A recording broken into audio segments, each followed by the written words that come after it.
So Bally, welcome back to Hobart. Thank you. How does it feel to be back here? Because you came here last year, didn't you? And what was your experience like then?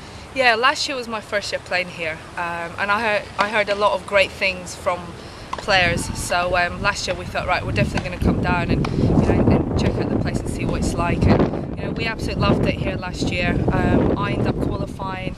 I remember I was playing first round. I played Dockage, which was a good experience. Yeah, we absolutely loved everything about this tournament. The conditions, the way the balls are kind of flying on the court here. It was just perfect. Everything was just perfect. Very well organised, and it always helps when kind of the hotel is about 5-10 minutes away from the club.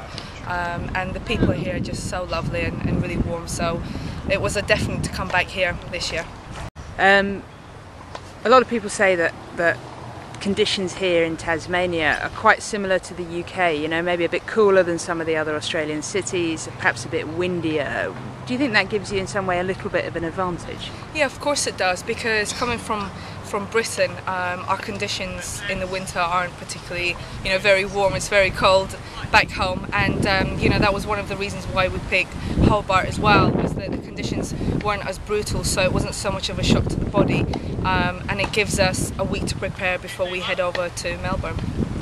And this time of year is a time of year where you in particular have had really good results. You've played well at the Australian Open in the past. As you said, you qualified here last year. What is it about this time of year? Is it the surface? Is it the environment? Can you sort of put your finger on it? I've always felt very comfortable in Australia. Even going back quite a few years back when I actually qualified and made the third round, every time I'm here I just feel very welcome, and I just love everything about it. The conditions, it's just such a special tournament, even the tournaments leading up to Australian Open. And I think when you feel comfortable, you kind of play better tennis. And I think really that's the reason why. And just finally, tell us a bit about what kind of things you were doing during the off-season.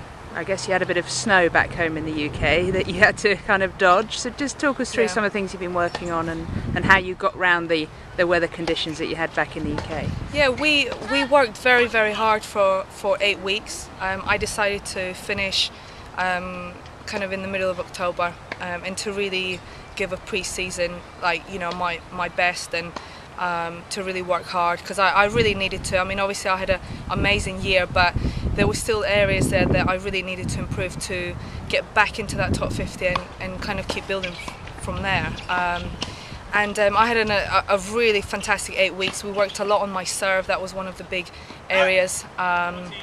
Placement on the serve, trying to up the percentages on the first serve, so I'm not giving my opponent too many second serves, which I was actually doing last year.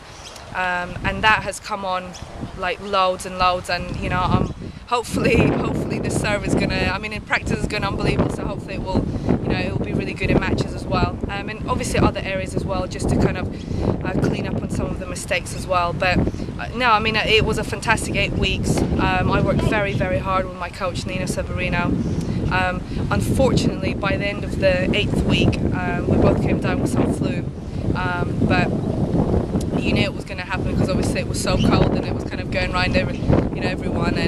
But overall, it was a really great pre-season, and and hopefully I can take that into my matches now going into the new year.